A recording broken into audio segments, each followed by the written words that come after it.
저와 함께 로마서 8장 말씀을 같이 읽겠습니다.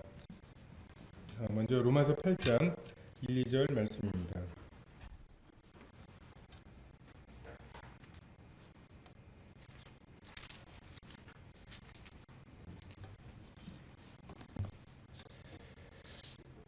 로마서 8장 1, 2절 같이 읽겠습니다. 시작. 그러므로 이제 그리스도 예수 안에 있는 자에게는 결코 정죄함이 없나니 이는 그리스도 예수 안에 있는 생명의 성령의 법이 죄와 사망의 법에서 너를 해방하였습니다. 많은 성경 구절 중에 굉장히 많이 인용되고 읽히는 그런 구절인 것 같습니다. 어떤 분이 성경이라는 것이 신랑이신 예수님께서 신부에게 주시는 어떤 혼수라고 비유를 한다면 이 로마서는 그 혼수품 중에 제일 중요한 반지, 결혼 반지에 해당하고 로마서 8장은 그 반지에 박힌 다이아로 비유할 수 있다고. 그래서 굉장히 그 로마서 8장을 그 중요한 장으로 여기고 있습니다.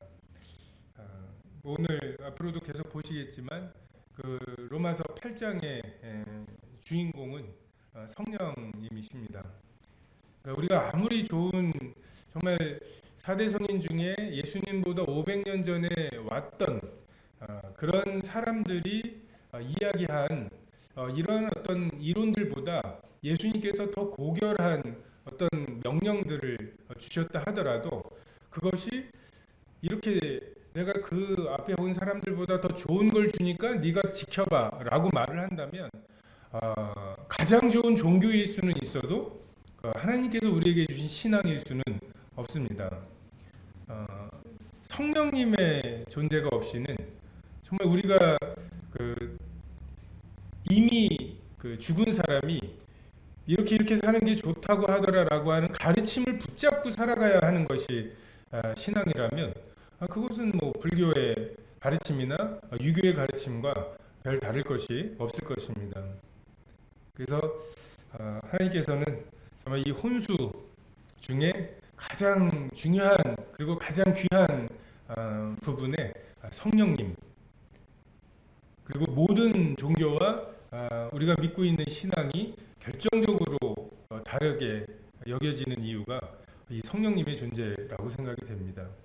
예수님께서 내가 가르친 것을 네가 다 따라오고 지키라고 말씀하시기보다는 내가 길이라고 말씀하시고 그냥 나를 따라오라고 말씀하셨던 것처럼 이제는 성령을 조차 행하는 이것이 필요한 거고 그래서 2000년 전에 예수님이 이 땅에 계셨을 때의 관건은 사람들의 어떤 그 옳고 그름의 기준은 예수님을 따르느냐 아니냐였죠. 그 예수님의 가르침이 들리느냐 그리고 그 예수님이 하나님께서 보내신 그런 분으로 인식이 돼서 그럼 내가 이 모든 것을 버려두고 예수님을 따라야겠다라고 하는 생각을 가지고 따른 사람과 저게 하나님의 아들이라면 난 하나님 아들 인정할 수 없어. 내가 생각하는 하나님의 아들은 이런 존재야. 이것과 맞지 않다고 예수님을 배척한 두 종류의 사람이 있는 것처럼 지금은 성령님에 대해서 그러하죠. 성령께서 우리 내면에서 역사하시는 것 그래서 오늘 하루 내가 어떻게 살아야 할까 내 돈을 어떻게 써야 될까 내 시간을 어떻게 써야 할까 라고 우리가 무언가를 생각할 때 마치 예수님께서 이렇게 하라 저렇게 하라 그리고 예수님이라면 이렇게 하셨을 거라고 하는 게 선명했을 때에는 초대교회의 사도행전의 역사들을 보면 그때에는 분명하게 그 길을 따랐고 그 길을 선택했죠. 근데 지금 예수님께서 다녀가신 후에 성령이 하시는 그 역사가 그것만큼이나 실제적이냐. 그래서 우리가 그럼 이렇게 하라는 말씀이군요. 그럼 이걸 하지 말라는 말씀이군요. 라고 그 손에 잡히게 선택할 수 있느냐. 이것이 관건이라고 생각이 됩니다. 8절 1절은 그러므로로 설명이 되죠. 이 그러므로가 어디까지를 포함하고 있는지 뭐 설명하시는 분마다 다르겠지만 가깝게는 7장 마지막에 마음으로는 하나님의 법을 육신으로는 죄의 법을 섬기기 때문에, 그리고 더 넓게는 정말 하나님 예수 그리스도로 말미암아 의롭게 되었으니 하나님과 더불어 화평을 누리는 이것에 대한 율법주의에 대한, 그리고 성령을 따르는 것에 대한 그 많은 논쟁의 결론으로 지금까지 내가 이야기한 5, 6, 7장을 통해서 이야기한 이러한 상황이기 때문에, 그러므로 그리스도 예수 안에 있는 자에게는 정죄함이 없다고 말씀하시죠. 그 킹제임스 버전에 보면 그리스도 예수 안에 있다라고 하는 것과 육신을 따르지 않고 성령을 따르는 자라고 하는 표현이 함께 있습니다. 그래서 그리스도 예수 안에 있다고 하는 우리들의 신분이 육신을 따르지 않고 육신이 이래라 저래라 하는데 그것에 유혹받지 않고 정말 그 성령을 내 내면에서 말씀하시는 성령을 따르는 자, 이것이 그리스도 예수 안에 있는 자에 대한 정의입니다. 사탄의 나라에서 하나님의 나라로 옮겨진 자, 그리고 그 동기가 달라진, 먹음직 보암직 지혜롭게 할 만큼 이것이 나의 동기였던 사람이 이제는 성령께서 어떻게 말씀하시는지, 성령께서 말씀하시는 통로가 말씀이시죠. 그리고 그 말씀이 성령께서 하시면 예수님의 인격과 부합하게 말씀하실 거라는 거죠. 그러한 사람들에게는 결코 정죄함이 없습니다. 너 그거 죄야라고 말하는 것이 없다는 거죠. 우리의 죄책감이나 우리가 이래야 되나 저래야 되나, 이랬어야 되는데 저랬어야 되는데 막 이러한 어떤 것들 때문에 우리 마음에 눌림이 되고 내가 벗었으므로 두려워하여 또 숨어버리게 되는 이러한 그 죄악과 그리고 율법의 역사, 이것에서 벗어날 수 있는 것이 성령을 조차 행하는 것입니다. 여기서 성령님을 생명의 성령이라고 말씀하고 계시죠. 성령의 법, 그 법이라고 하는 것이 다스림이죠. 그 두 다스림이 있습니다. 성령의 다스림과 죄와 사망의 다스림이 있습니다. 정말 이 법이라고 하는 게 우리가 50km만 북쪽으로 가가지고 철책선을 넘어가는 순간 법이 완전히 달라지죠. 김정은에 대한 태도가 완전히 달라지는 두 나라가 있는 것처럼 예수 그리스도 안에서 생명의 성령이 다스리시는 나라와 죄와 사망의 원리가 다스려지는 나라, 이 두 다스림의 차이가 있습니다. 이 성령님은 생명을 주시는 성령이시죠. 혼돈과 공허와 흑암 가운데 있던 태초에 성령께서 하나님의 신은 수면에 운행하시니라, 마치 닭이 그 알을 품어서 부화시키려고 하는 것처럼 정말 그 혼돈과 공허와 흑암 내버려 두면 끝날 것 같은 그러한 와중에 하나님의 신이 그 일을 하셨던 것처럼, 또한 노아의 홍수로 인해서 완전히 물에 잠겨서 정말 아무 생명도 없을 것 같은 그곳에 정말 비둘기 모양의 성령께서 그 올리브 감람나무 잎을 따오시는, 이게 생명의 성령이십니다. 그리고 생명은 영생은 유일하신 참 하나님과 예수 그리스도를 아는 것. 그래서 생명은 하나님과의 관계의 회복입니다. 성령께서는 너 그렇게 해서 하나님께 나아갈 수 있겠어? 라고 정죄하시는 분이 아니라, 밀어내시는 분이 아니라 하나님께서 널 기다리고 계신다. 아버지가 아직도 너를 기다리고 계신다. 그 아버지는 너를 이미 용서하고 계신다. 집 나간 자식 돌아왔는데 불 꺼져 있으면 다시 돌아갈까 봐 불도 못 끄고 주무시고 계신다. 이 계속해서 그분의 어떠하심을, 성령님이 아버지 하나님의 어떠하심과 예수 그리스도의 어떠하심을 계속해서 드러내심으로 거기 숨어 있을 필요 없다. 하나님은 너와의 사귐이 회복되기를 원하신다. 이걸 계속 말씀하시는 거죠. 이러한 정말 관계를 회복시키시는 성령님의 그 다스리심 아래 있을 때 우리에게 정죄함이 없습니다. 우리가 우리 자녀들을 대하는 태도와 마찬가지입니다.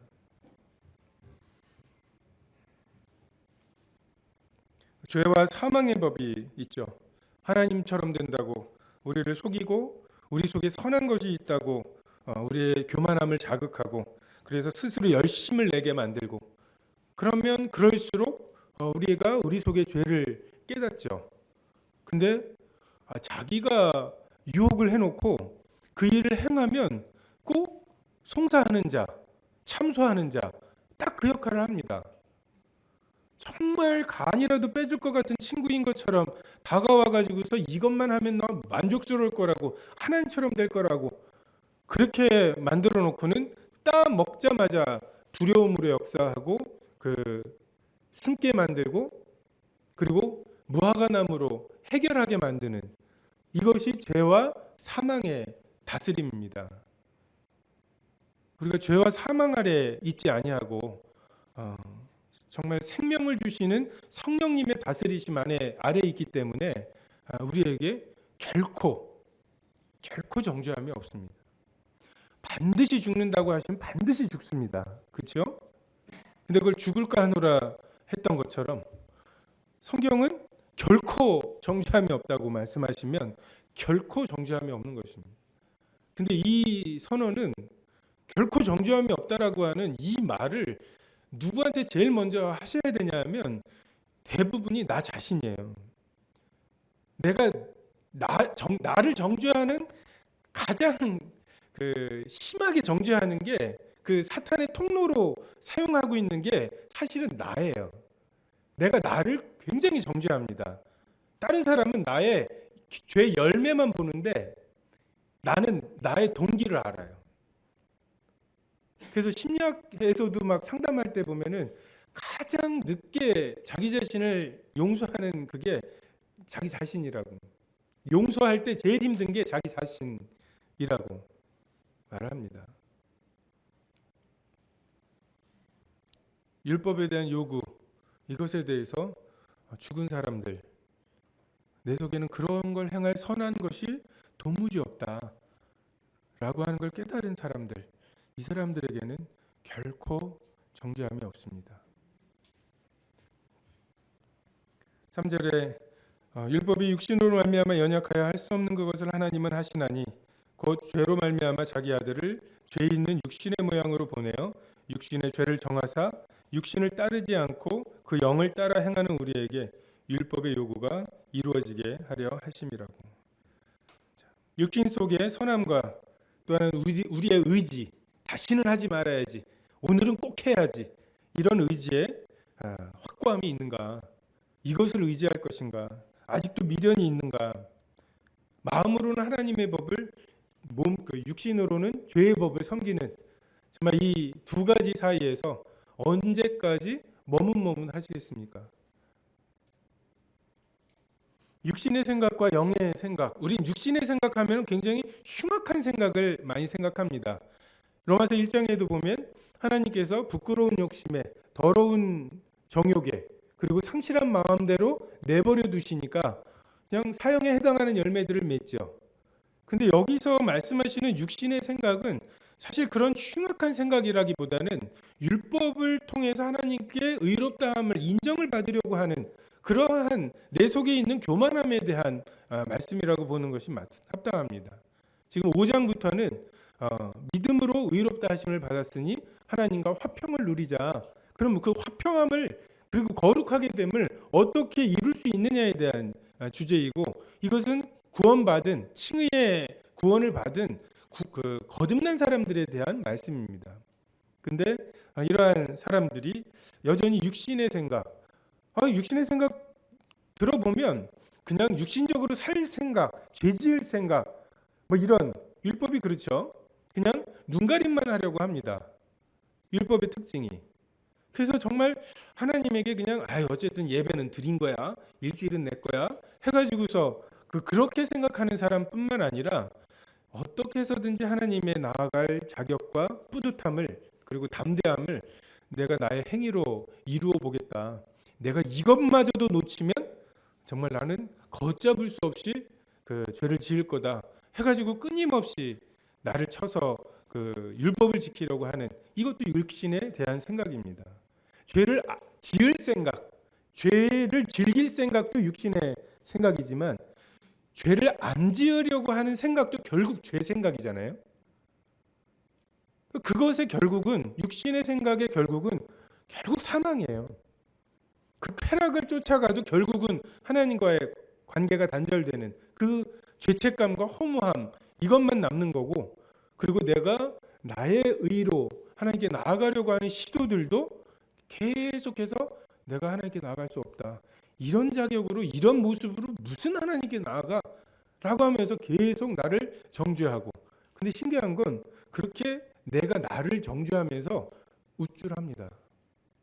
율법이 신기해요. 나는 나를 의롭다고 하지 않을 만큼 나의 의로움의 기준은 높아 라고 생각하면서 얼마나 교묘한지 몰라요. 성경이 스스로 속이지 말라고 말씀하시잖아요. 되게 겸손해 보이고 의로워 보여요. 근데 결국 육신의 생각입니다.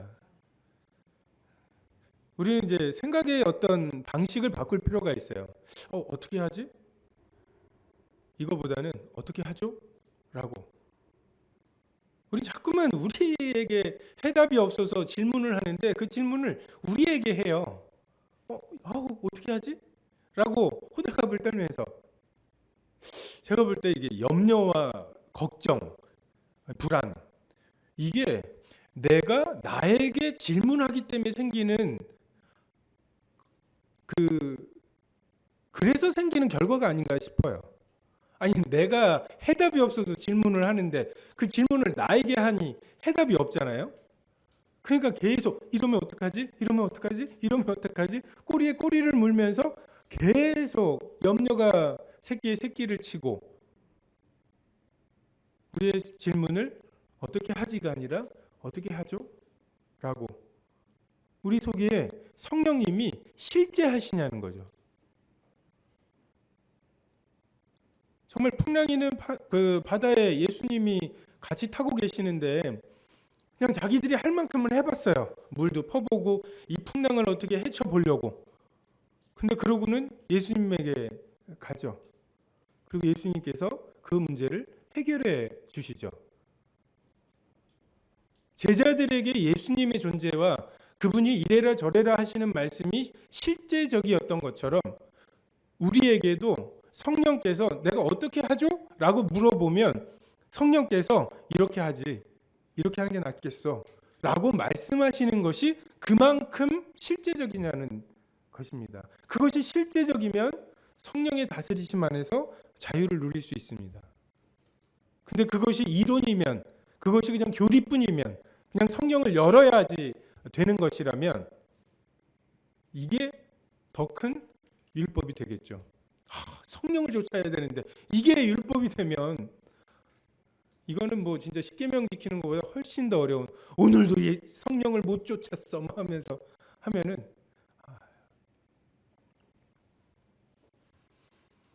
육신은 하나님께 굴복할 수도 없고 하나님을 기쁘시게 할 수도 없습니다. 율법을 잘 지켰던 제사장과 레위인이 강도 만난 자를 피해갔죠. 하나님께서는 정말 그 두려움을, 그 육신의 생각, 두려움이 있죠. 강도가 또 어디서 나타날지 모른다는.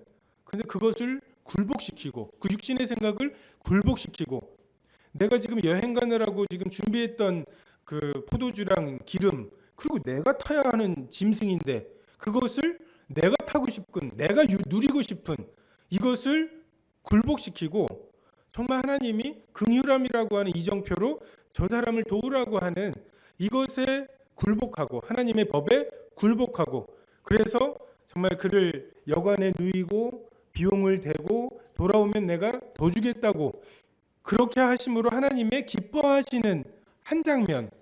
예수님이 이렇게 갔다가 다시 오시겠구나, 이 한 장면을 만드시는 것이 정말 하나님의 뜻에 굴복하고 하나님을 기쁘시게 하는 거잖아요. 근데 율법을 좇았던, 육신을 의지했던 사람들은, 레위인과 제사장들은 하나님을 기쁘시게 할 수 없었습니다. 그렇게 순종할 수 없었습니다. 38년 된 병자가 침상을 들고 걸어가는데, 아니 최소한 신기하다고는 말해야 되잖아요. 너 어떻게, 우와, 이래야 되는데 오늘이 안식일이라는 거예요. 그들에게 제일 먼저 눈에 띄었던 건 안식일에 그렇게 하면 안 된다는 거였어요. 하나님이 아버지가 일하고 계셔서 예수님이 일하고 계시는, 아버지는 아직 안식하시지 못하고 계시는데 38년 된 병자를 안타까워하고 계시는데, 그들 마음에는 아버지 하나님이 기뻐하시는 그 한 조각도 그들 마음에 머물 곳이 없는, 저게 무슨 죄를 지었길래 저런 병에 걸렸지? 이들이 그렇게 생각했던 거 아니에요. 자기는 그런 죄를 짓지 않아서 멀쩡하게 하나님을 잘 섬기고 있다고 생각하는, 내가 제사를 원치 않고 인애를 원한다고, 이 하나님의 이 뜻을, 육신을 집중하는 사람, 그것으로 하나님께 나아가려는 사람들은 결코 얻을 수가 없었습니다. 38년 된 여인의 변화보다는 왜 말씀을 나누고 계시는지, 그리고 고넬료가 구원받은 것보다는 왜 이방인하고 밥 먹었냐고, 이게 육신을, 그리고 율법의 의를 추구하는 사람들의 이 특징입니다. 죽기를 구했던 사람들, 정말 육신에 있는 사람들은 하나님을 기쁘시게 할 수 없죠.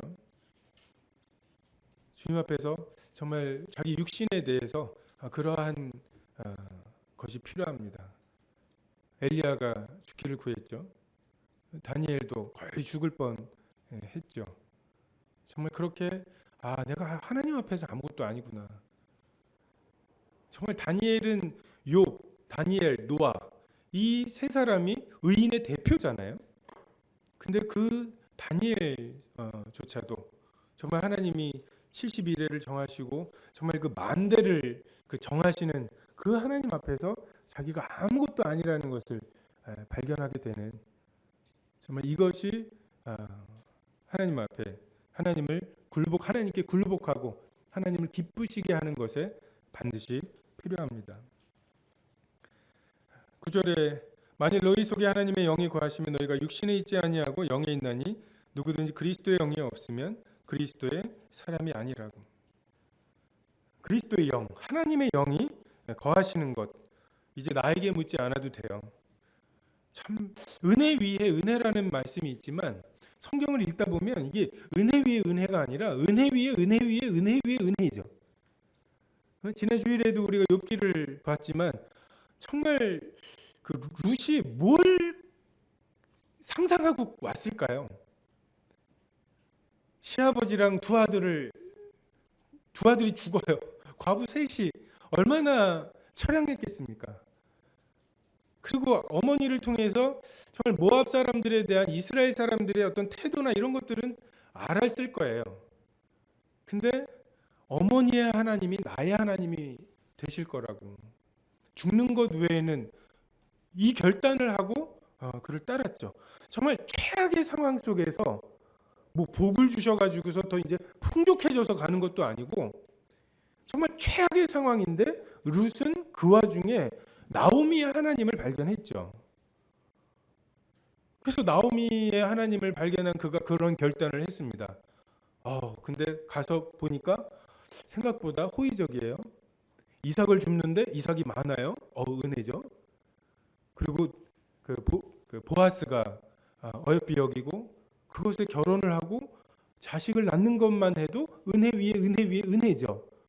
근데 그 자식이 다윗 왕의 계보를 잇는 거, 은혜 위에 은혜죠. 그 위에 예수 그리스도가 오시는, 그래서 예수 그리스도의 계보에 그의 이름이 올라가는, 이게 그 성령의 법입니다. 정말 후이 되어서 그냥 깎는 게 아니라 후이 되어 가지고서 흔들어서 좀 그 차곡차곡 더 들어가게 하고 다시 되어서 주시는 정말 이 하나님의 풍성하심이 있습니다. 예수님은 임마누엘로 우리 가운데 오셨죠. 우리 가운데 함께 하시는 그것이 얼마나 큰 은혜입니까? 하나님이 정말 이 티끌만한 지구 위에 육신을 입고 사셨다는 것이 얼마나 엄청난 은혜입니까? 그분이 황제로 오셨어도 지나친 겸손이에요.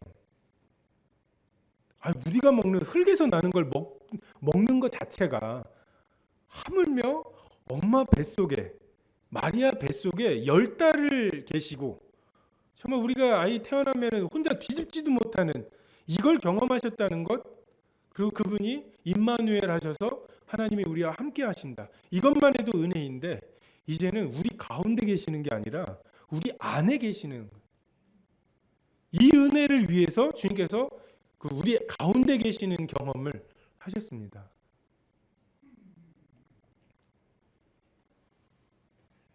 우리는 육신으로 계셨던 예수님을 직접 볼 수 있다면 얼마나 좋을까라는 생각들을 하죠. 근데 예수님께서는 내가 가는 것이 더 좋다고. 왜냐하면 또 다른 보혜사 성령이 오실 것이기 때문에. 여러분, 지금이 더 좋은 때입니다. 지금이 성령이 우리 각자에게 내주하시고 우리가 정말 하나님을 뵈러 그 성전에 와야 되는 이런 때도 아니고, 또 수르보니게 여인처럼 정말 예수님이 스쳐가시는 그 기회를 놓치면 영영 그 기회가 없는 이러한 때가 아니에요.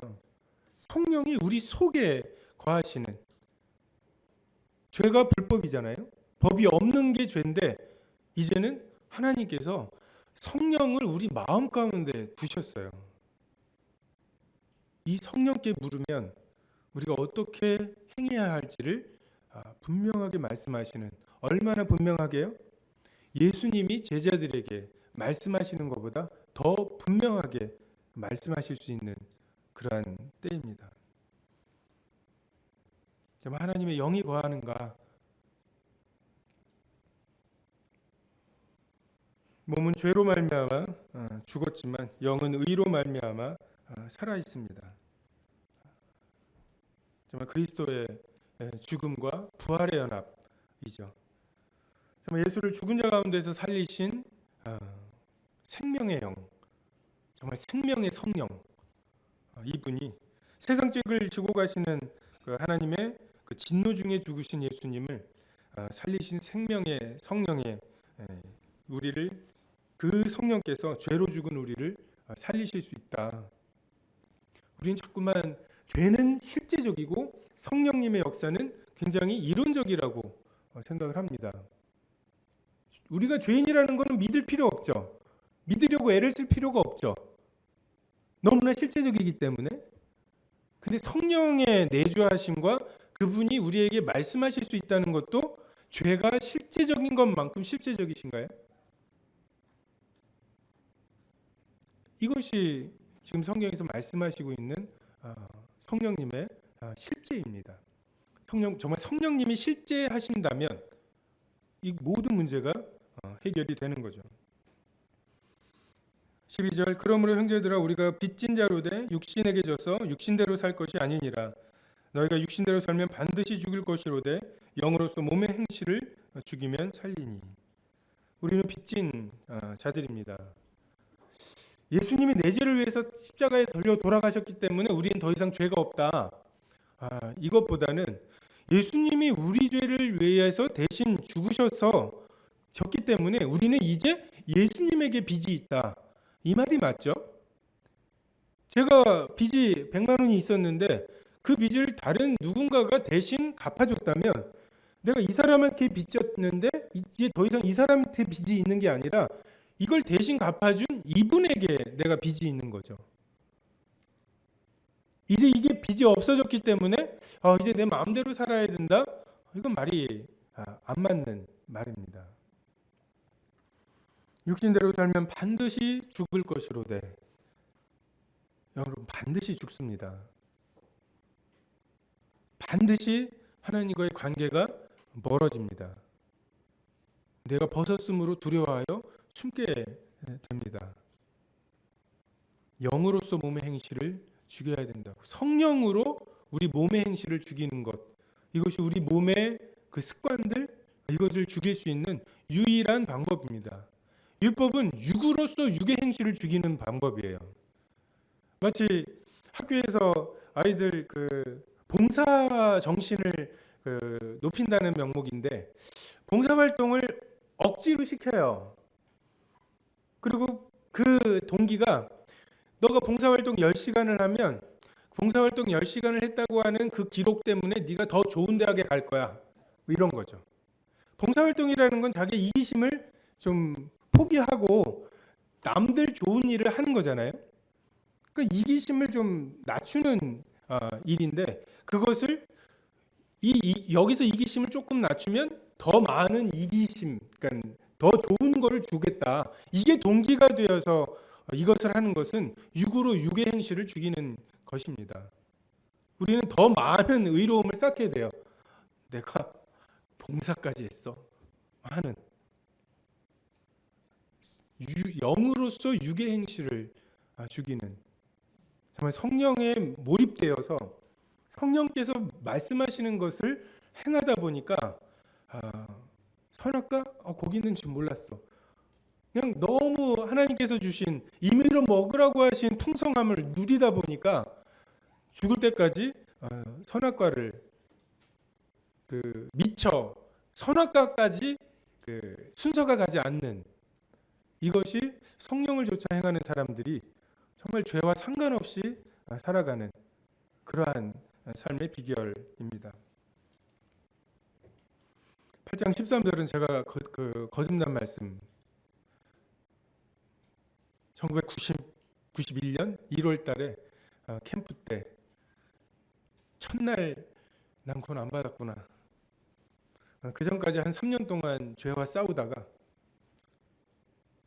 정말 6, 7, 8 여기 7장, 8장, 6, 7, 8장을 얼마나 읽었는지 몰라요.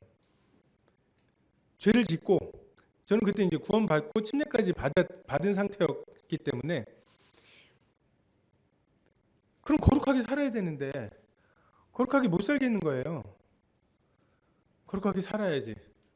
그리고 결심을 합니다. 그러고는 이제 뭐 여기에다가 막 이렇게 뭐 말씀도 써놓고 그냥 뭐 신호등에 걸릴 때마다 내가 오늘 아침 큐티를 뭘 했는지를 다 되뇌어 봐야지. 죄의 유혹이 올 때마다 찬양을 불러야지. 온갖 방법으로 죄를 이겨보려고 애를 썼어요. 그래서 3년을 제가 가지고 있는 모든 것으로, 저는 꽤 제가 감정적이지 않고 의지적이라고 하는 자부심이 있었거든요.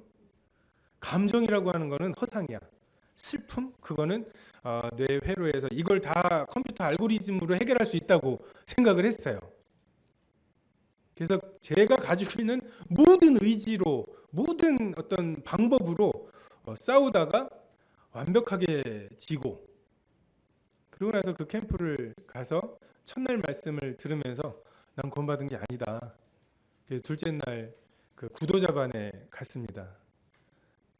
그러다가 또 복음 말씀 중에 이제 인정 안 되는 건 없는 거예요. 그래서 다시 이 성도 말씀을 듣는 중에 이 말씀을 읽으면서 선악을 알게 하는 나무 실과를 따먹으면 반드시 죽는다고 말씀하셨는데 하와가 죽을까 하노라 했다고. 근데 육신대로 살면 반드시 죽는다고 하셨는데 죽을까 하노라 하는 사람이 있다고. 마음에 그렇구나. 저는 뭔가가 이해가 돼가지고 이웃이 누굽니까? 요것의 정의가 확고해져서 제가 뭔가 삶의 변화가 있을 거라고 생각했는데 그냥 그렇게 훅 들어오실 줄은 몰랐어요. 말씀이 그냥 그 말씀이 풀어질 때 육신대로 살면 반드시 죽는구나. 그냥 이게 믿어졌어요. 그리고는 그 전까지 제가 나름 구원에 대한 시나리오를 썼습니다. 내가 어렸을 때 막 이렇게 도벽이 있었던 거, 그게 깨달아져서 구원을 받을까? 나의 이 음란한 생각들, 것들 뭐 이런 게 깨달아져서 구원을 받을까? 근데 그 캠프 기간 동안 제가 죄인이라고 하는 것에 가장 큰 죄가 복음 전하지 않은 죄였어요. 그리고 그 죄가 제 마음에 이게 정말 죄구나라는 게 깨달아졌고, 그리고 이 말씀으로 변화된 다음에 첫 번째 증상이 이제 대학교 1학년 딱 들어가던 때였거든요. 거의 투견이 돼가지고 그냥 단둘이만 있으면 죽으면 끝일 것 같아 뭐 이런 것부터 시작해가지고 그냥 그 전국에 있는 그 복음 전하는 분들 이거를 계속 아침에 그걸 들으면서 가요. 그리고 이제 그날 그걸 써먹어요. 막 그러면서 그냥 논쟁에서 지면은 그걸 어떻게 이겨낼까를 막 이렇게 연구하고는 또 가가지고서 싸움을 걸고. 그래서 참 로마서 8장을 읽을 때마다 이 부분에 가면 벌써 그게 91년도니까 30년이 지났더라고요. 30년 전에 그 캠프의 그 심정으로 돌아가곤 합니다. 14절에 무릇 하나님의 영으로 인도함을 받는 사람은 곧 하나님의 아들이라. 너희는 다시 무서워하는 종의 영을 받지 아니하고 양자의 영을 받았으므로 우리가 아빠 아버지라고 부르짖느니라. 좀 아빠 아버지라고 부르십니까?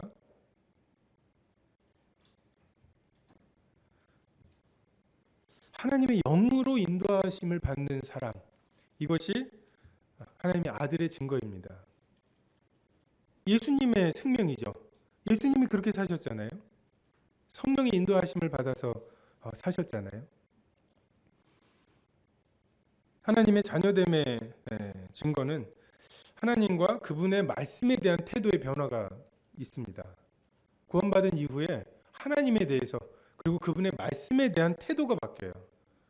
그래서 말씀이 깨달아집니다.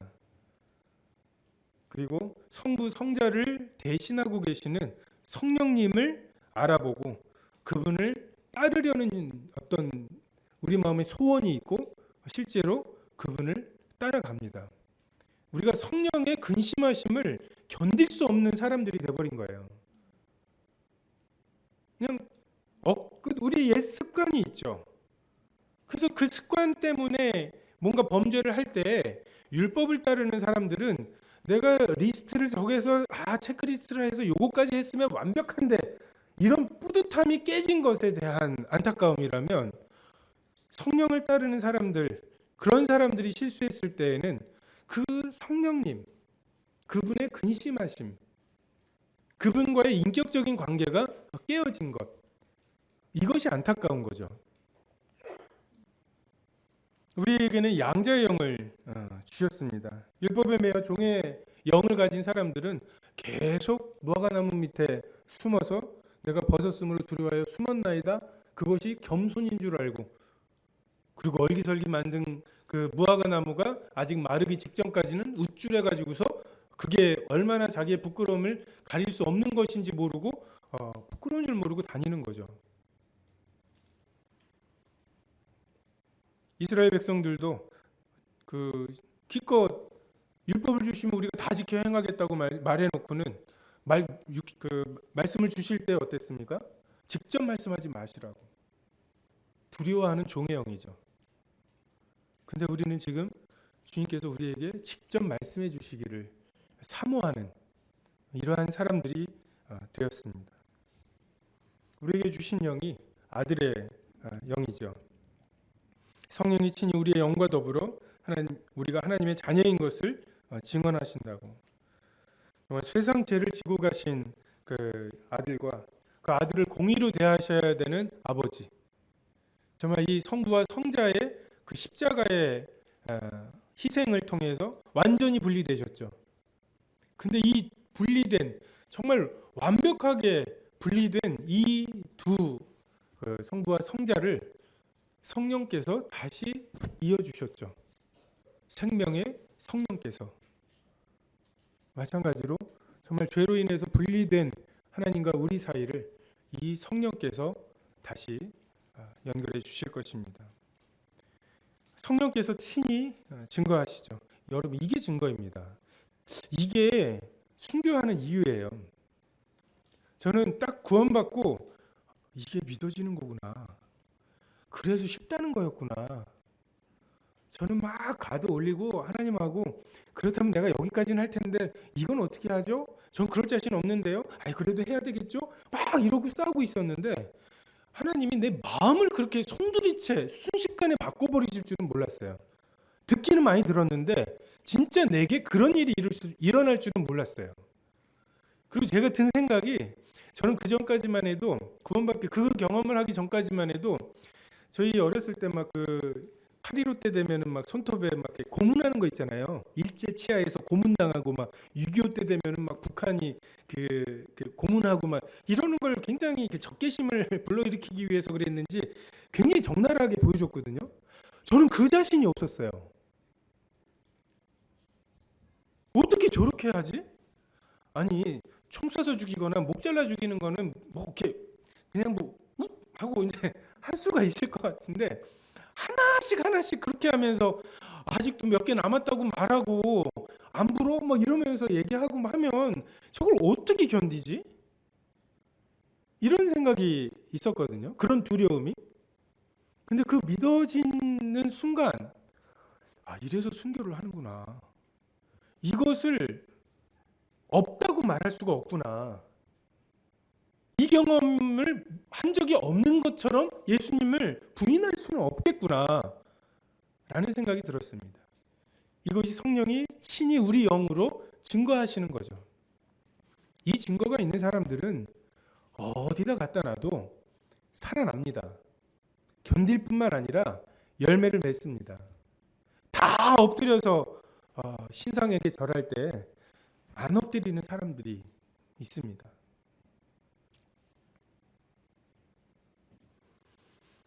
우리는 영광의 상속자이면서 동시에 고난의 상속자입니다.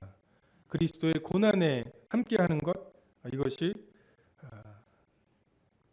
영광을 상속하는 원리입니다. 헤라클레스를 하나님의 아들, 신의 아들이라고 생각하는 그 문화권에서 예수님이 당하셨던 고난, 그리고 지금 우리가 그분을 따르기 때문에 받는 고난, 이것은 참 설명하기 어려웠을 거예요. 그러니까 번영신학이 난무하는 하나님께 복을 받았으면 네가 하나님을 제대로 따른다면 부자가 되고 막 이래야 될 거 아니야. 근데 네 꼬라지를 봐라. 카타콤에 들어가가지고 얼굴은 그냥 비타민 D가 부족해갖고 구루병 걸리고 막 얼굴은 하얘가지고 송장같이 돌아다니는 지금도 뭐 네가 그 배고파가지고 양식이나 얻으러 빌어먹고 살려고 그러는 거 아니냐 하면서 공격을 받을 때 정말 그들이 그것에 대해서 대응하기가 진짜인가? 내가 제대로 살고 있나? 이렇게까지 살아야 되나? 근데 그것에 대해서 하나님의 원리는 언제나 고난을 통한 십자가를 통한 부활의 영광입니다. 겟세마네의 그 결단, 내 뜻대로 마시고 아버지의 뜻대로 되기를 원한다는 이 결단이 없이는 부활의 새벽이 없어요. 아브라함을 기껏 부르셔갖고 25년 동안 애가 없습니다. 그걸 견뎌야 돼요. 자기가 이렇게 하면 될 것 같고 이렇게 하면 될 것 같은 거 하가를 통해서 애를 낳고 하는 거 다 해보고 그게 아닌 것을 알고 그러고 나서 자녀를 주셔야 됩니다. 이삭도 정말 우물 파가지고 7군데인가 도망 다녔죠. 야곱도 정말 라헬이 죽죠. 라헬이 낳은 장자 그 요셉이 죽은 줄로 알았죠. 이제 베냐민도 데려오랍니다. 죽으면 죽으리라. 정말 야곱을 대하신 걸 보면 에서에게 복을 주신 것 같지 않으세요? 야곱과 에서의 삶을 보면 억지로 그 아버지의 복을 받기는 했는데 아니 이거는 뭐 야곱에게 그러니까 에서에게 그 하셨던 걸 보면 아니 에서가 야곱을 맞을 때 방백이 있었잖아요. 굉장히 번성했습니다. 에돔 족속이 있었고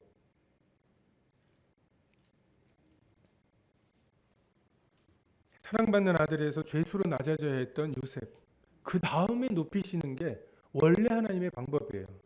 근데 사탄이 이걸 따먹기만 하면 하나님처럼 된다라고 이게 전형적인 사탄의 방법입니다.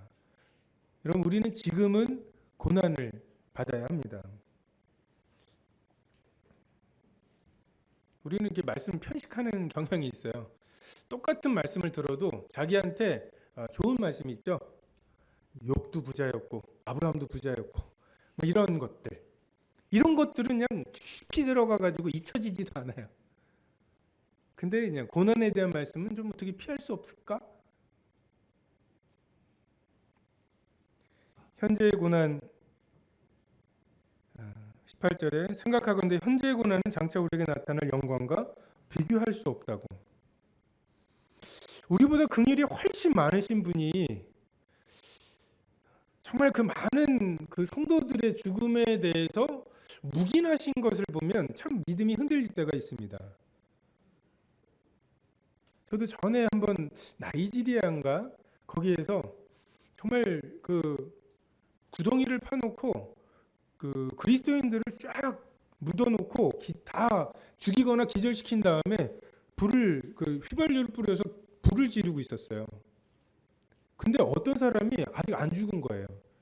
그래서 그걸 그냥 막 거의 반 기절한 채로 뛰어다니는데 그걸 마저 그 기절을 시켜가지고 태우면서 막 웃는 그런 게 그 떠돌았던 적이 있습니다.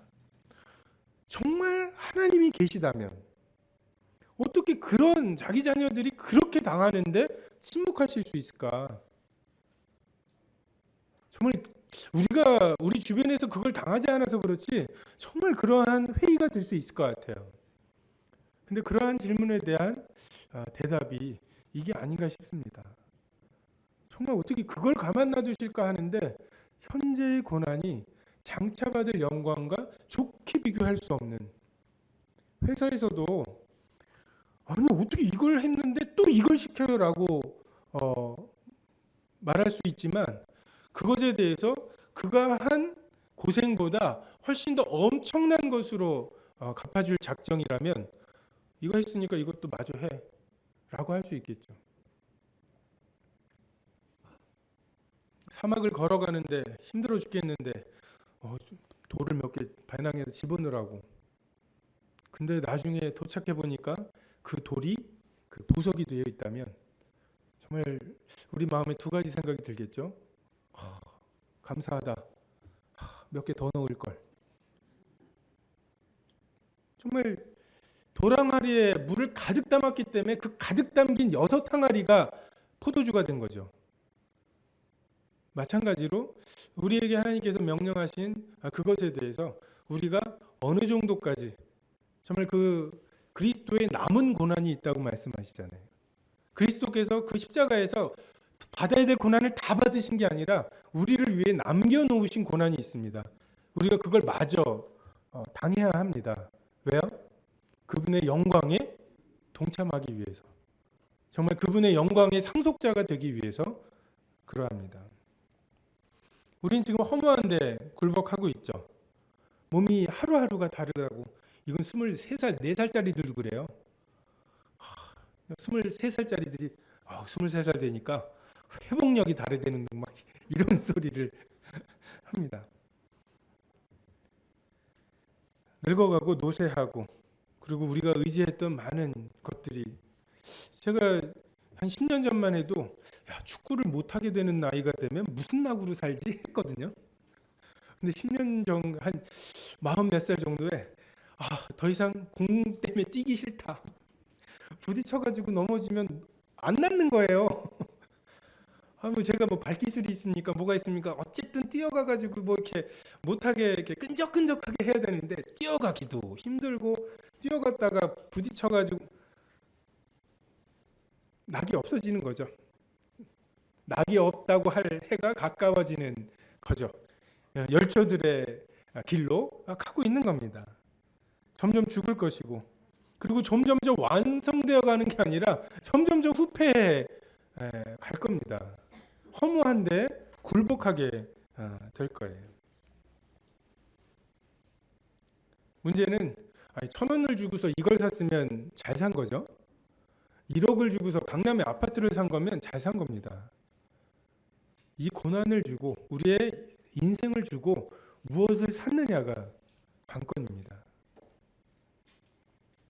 하나님의 자녀들의 영광의 자유, 이것이 있습니다. 지금은 자유로우려면 하나님과 원수가 되는 거죠. 내가 하고 싶은 대로 하면 그것은 어떻게 하나하나가 그렇게 하나님이 싫어하시는 건지, 그리고 하나님이 하라고 하신 것들은 어쩌면 그렇게 갈고 닦아가지고서 나의 있는 없는 의지를 긁어 모아야지 흉내 조금 낼 수 있는 건지, 지금은 정말 자유롭지 않습니다. 지금 자유롭게 사는 사람들은 하나님이 저주 아래 있는, 진노 아래 있는 사람들이잖아요. 정말 여기 와서 앉아 있는 것은 고역이고, 클럽 가가지고 밤새는 것은 돈을 얼마라도 주고라도 막 화장을 진하게 해서라도 그 물 관리까지 해요. 아무나 들어가는, 돈 있다고 들어가는 게 아니에요. 나이가 어느 정도 되면은 아니라고 하면서 이런 떡대들이 못 들어가게 해요. 물 관리한다고. 그거를 뚫고 애를 써서 들어가잖아요. 그게 자기 육체가 원하는 것이기 때문에. 지금은 자유롭게 살 수 없는 때고, 자유롭게 살지 말아야 되는 때입니다. 뭔가 걸리적 거려야 되는 때예요. 장차 하나님께서 지금 우리를 다루시고 연단하신 후에 우리가 정금같이 나오게 될 때, 그때는 마음으로도 육체로도 하나님을 섬기게 될 것입니다. 정말 우리 마음의 소원대로 될 거예요. 신분적인 것뿐만 아니라 실제적으로 내 사랑하는 아들, 내 기뻐하는 자가 될 것입니다. 현재 내 외부적인 고난으로 인해 내가 가는 길이 맞는지 고민하고 흔들릴 필요도 없고, 또는 나의 내면의 문제, 오호라 나는 공고한 사람이로다, 이 나 자신에 대한 실망 때문에 이것을 막 억지로 해결하려고 하지도 마시고, 하나님의 영광의 자유, 그것을 소망하시는 것으로 지금 이 때를 지나셔야 합니다. 이뿐 아니라 또한 우리 곧 성령의 처음 익은 열매를 받은 우리까지도 속으로 탄식하여 양자될 것, 곧 우리 몸의 속량을 기다린다고. 여러분, 우리 몸의 구속이 필요합니다. 구원 받았느냐고 물어보면 구원 받았고 받고 있고 장차 받을 거라고 말씀하시는 게 성경적입니다. 우리는 아직 몸의 구속을 받지 않았어요. 이 거추장스러운 이 사망의 몸, 누가 나를 건져내랴. 지금 하나님께서는 죄와 세포 하나하나 다 연합되어 있는, 죄와 연합되어 있는 우리를 지금 하나님과 연합하시는 거예요. 뜯어내시는 거예요. 그래서 죄와 완전히 연합되어 있을 때에는 뭐 하나였죠. 죄의 생각이 내 생각이었고, 근데 이제 그게 뜯어내면서 죄와 내 속에 거하는 죄와 내가 분리되고, 마음으로 하나님을 섬기는 나와 내 속에 여전히 있는 죄가 싸우고 있는데, 여러분, 이것은 내가 아닙니다. 죄예요. 개가 나를 물 때 개를 때려야지 나를 때리면 안 돼요. 내가 왜 아프지? 이러면 안 돼요. 내 속에 있는 죄를 발견할 때 그것에 대해서 그것을 나라고 정의하는 순간 그 죄를 없애려고 애를 써야 되거든요. 성경은 그렇지 않습니다. 하나님께서 나를 보시는 그곳, 그게 나예요. 예수 그리스도와 연합되어서 3층 하늘에 하나님 우편에 이미 앉아 있는, 이게 나입니다. 그것으로 날 보셔야 돼요. 그리고 그것에 다리를 물고 있는 죄를 분리해서 보셔야 합니다. 탄식을 아까 안타까워하지 말고, 탄식이 있죠. 우리가 탄식하여 양자될 것을 기다린다고. 여러분, 탄식하는 것, 나는 왜 이 모양이지? 막 이런 한탄이 있는 것을 안타까워하지 마시고, 한탄이 없는 삶을 안타까워하셔야 합니다. 왜 나는 최근에 나의 죄에 대해서 왜 더 발견한 게 없지? 왜 이제는 더 뭔가 싸움이 없지? 마음을 살피시는 성령께서 우리의 연약함을 도우신다고. 우리가 빌바를 알지 못하나 성령이 말할 수 없는 탄식으로 우리를 위해서 기도하신다고. 예수님도 우리를 위해서 기도하고 계시죠. 그는 항상 살아서 우리를 위해서 간구하신다고. 성령님도 그렇고 계셔요. 뭐라고 기도하실까요? 우리 마음을 다하신대요. 여러분, 우리 마음을 다하는, 여러분이 만약에 장관 청문회에 갔어요. 지금 나한테 불리한 증언들이 난무하고 있습니다. 근데 나의 삶을 가장 잘하는 누군가를 한 명 더 증인으로 세운다. 좋으시겠습니까? 나를 진짜 잘 알아. 이 사람들은 다 오해해서 나를 공격하는 거고, 나를 진짜 잘하는 사람, 나를 진짜 잘하는 사람을 증인으로 세우면 유리할 게 없죠. 성령님은 우리 마음을 아셔요. 우리 마음을 감찰하시는 분이에요. 이분이 하나님께 무슨 기도를 하시겠습니까? 탕자가 아버지께 돌아와서 내가 하늘과 아버지께 죄를 얻었사오니 막 이러고 있는데 옆에서 성령께서 얘 배고파서 온 거예요 막 그러시겠어요? 내가 얘 마음 알아요. 얘 배고파서 온 거예요. 절대로 얘 배 안 고팠으면 안 왔을 거예요 라고 송사하시겠냐고.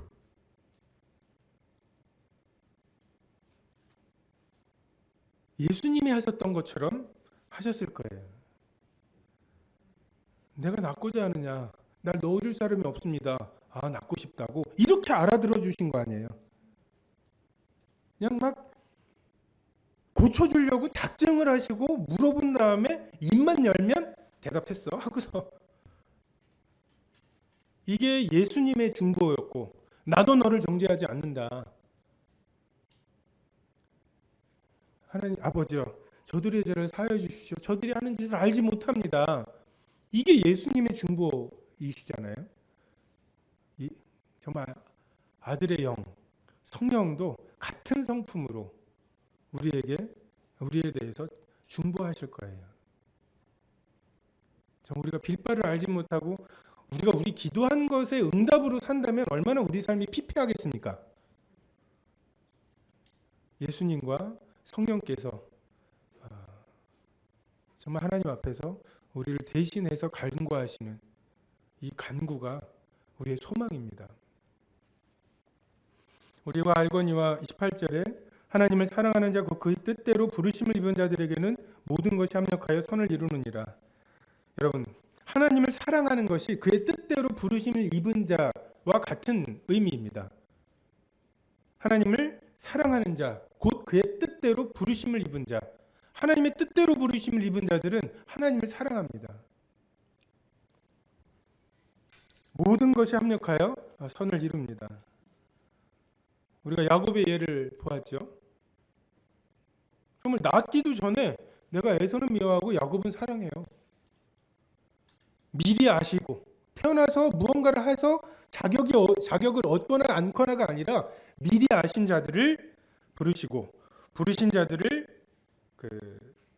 의롭다 하시고, 또 의롭다 하신 자들을 영화롭게 하셨느니라. 여긴 과거예요. 하나님의 시선인 것 같아요. 하나님에게는 이미 끝난 거예요. 우리의 어떠함과 상관없이. 이것이 우리의 이 주권이 우리의 소망입니다.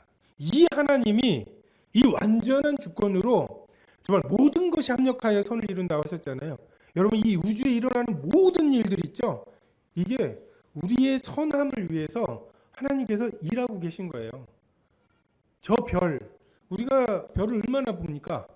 근데 저 별이 저렇게 아무도 봐주지 않는데 저렇게 타고 있는 것, 이것이 우리의 선함을 위해서 거기서 그렇게 타고 있으라고 하시니까 타고 있는 거예요. 이 온전한 주권을 신뢰하십시오. 거기에 내가 무언가를 얹어야 된다고 생각하지 마시고, 다만 하나님께서 내게 말씀하실 때 그 말씀을 들을 수 있게, 그냥 바람이 불고 지진이 나고 이런 와중에 하나님의 음성을 구했지만 엘리야가 하나님의 음성을 들었던 것은 세미한 음성이었습니다. 세미한 음성이 들리도록, 그게 들을 귀죠.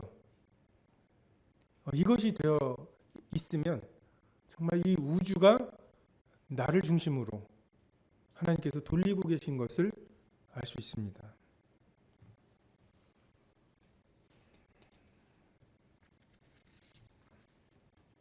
그런즉 이 일에 대하여 우리가 무슨 말하리요? 31절 만약 하나님이 우리를 위하시면 누가 우리를 대적하리요?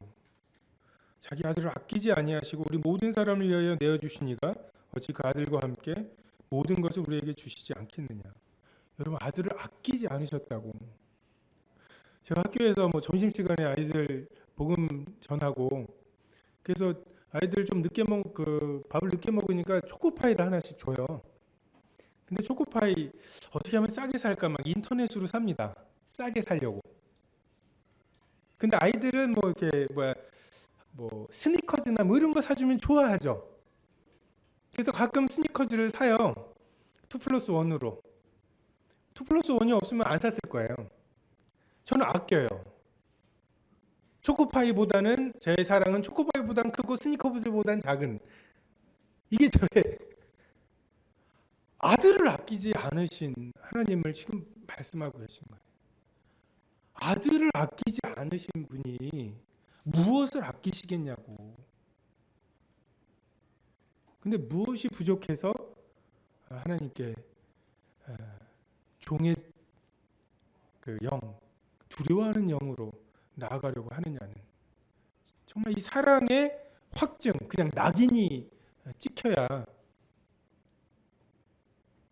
침례를 받는 거죠. 완전히 잠기는 거죠.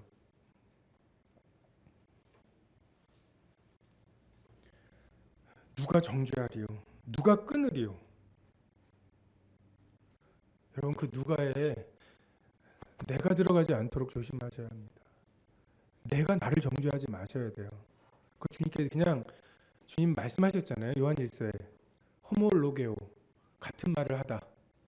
죄를 지으셨잖아요. 그럼 그것에 대해서 예 그렇습니다. 그것이 죄입니다. 70번씩 7번이라도 용서하라 하신 그분이 똑같은 죄를 70번씩 7번 고백할 때 너 아까도 고백했잖아 라고 하시겠습니까? 그 풍성하심이 믿어지십니까? 우린 그 풍성하심 속으로 그냥 머리 들이밀고 가는 수밖에 없어요. 예수님이 침묵하시고 나는 이스라엘의 잃어버린 자 외에는 보내심을 받지 않았다고 하고 자녀의 떡을 뭐 개에게 던지는 게 마땅치 않다고 할 때에도 난 또 하면서 그냥 유대인이네 하고서 갈 데가 어디 있어요? 갈 데가 없으니까 그 엄마가 그냥 계속 그 말 들으면서도 있는 거 아니에요.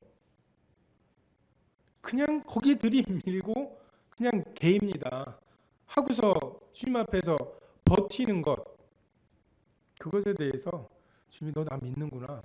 저 주님 안 믿어져서 지금 이렇게 살고 있어요. 그러니까 너 내가 안 믿어진다고 말하면 내가 어떻게 해결해 줄 거라고 믿는 거 아니야 하면서 그걸 믿음으로 보시는 거죠. 최종 판결입니다. 그럴 수 없다고, 정죄할 수 없다고, 끊을 수 없다고. 그러면 그런 줄 아셔요. 다른 사람의 정죄에 대해서 흔들리지 마셔야 할 필요가 있지만 더더군다나 여러분 자신도 여러분 자신에 대해서 정죄하지 마십시오. 그냥 하나님께 토하십시오. 그냥 이게 죄입니다. 또 죄였습니다. 라고 고백하세요. 이러면 죄를 막 지을 것 같죠? 소 한 마리 잡는 것보다는 훨씬 편해서 막 지을 것 같죠? 율법에 매인 사람들에게 이걸 가르치면 막 짓습니다. 왜요? 하나님을 사랑하는 자, 그 뜻대로 부르심을 입은 자가 아니거든요. 하나님을 사랑하게 된 마음의 변화, 이것이 모든 것의 해결책입니다. 종일 죽임을 당하게 되며 도살할 양 취급을 당하십시오. 이게 정체성입니다. 외부로부터의 그것이 있고 또 내면에서의 그냥 도살할 양 언제 죽을지 모르는 거잖아요. 오늘일지 내일일지. 우리를 사랑하시는 이로 말미암아 넉넉히 이긴다고 말씀하세요. 주님이 넉넉히 이긴다고 하시면 넉넉히 이기는 겁니다. 남는 거예요. 막 바득바득 막 이렇게 해서 하는 게 아니라 넉넉히 이긴다고. 그거 뭐예요? 이기고 남아서 열매가 맺혀요. 만약에 그렇지 않았다면 복음이 여기까지 못 왔을 거예요.